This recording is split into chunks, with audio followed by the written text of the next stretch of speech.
আসসালামু আলাইকুম, welcome my channel. আজকে আমি দেখাবো গ্রামের পদ্ধতিতে শুটকি ভর্তার রেসিপি। এখন আমি নিয়ে এলাম কিছু শুটকি, পেঁয়াজ, রসুন আর মরিচ। এখন আমি মরিচগুলোকে হালকা তেল দিয়ে একটু ভেজে নেব। তারপর ভেজে নেব পেঁয়াজ, রসুন কুচি। এখন দিয়ে দেব শুটকিগুলো ভালোভাবে একটু ভেজে নিয়ে আমরা শুটকি ভর্তার জন্য রেডি করে নিই। এখন আমরা শুটকি ভর্তা বানানোর জন্য শিলপাটাগুলো একটু ধুয়ে নিলাম। ভালো করে হাত দিয়ে ডলে ডলে ধুয়ে নিলাম। এখন আমরা দিয়ে দিব মরিচগুলো। আমি একটু বেশি পরিমাণে ঝাল খাই, তাই অনেকগুলো মরিচ দিয়ে দিলাম। আপনারা চাইলে আরও কম দিতে পারেন।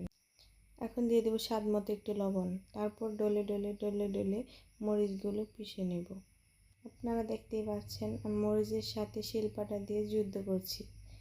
মরিচের সাথে যুদ্ধ করা শেষ হলে দিয়ে দেব শুটকিগুলো। আর হ্যাঁ, শুটকিগুলো একটু ধুয়ে নেবেন। তারপরে শুটকিগুলো শিলের সাহায্যে একটু ডলে ডলে মরিচের সাথে মিশিয়ে নেব। আর হ্যাঁ, শুটকিগুলো একটু আদা ভাঙা করে রাখবেন, তাহলে খেতে অনেক মজা হবে। তারপরে হাত দিয়ে একটু উল্টিয়ে পাল্টিয়ে শিলের সাহায্যে আবার একটু পিষে নিলাম। এখন দিয়ে দিব ভেজে রাখা পেঁয়াজ রসুনগুলো। এখন আবার পেঁয়াজ রসুন শিল দিয়ে একটু পিষে নেব। শুটকির মতো পেঁয়াজ রসুনটাও একটু হালকা করে ডলে নেব। শুটকি আর পেঁয়াজ একটু আদা ভাঙা থাকলে খেতে অনেক মজা হয়।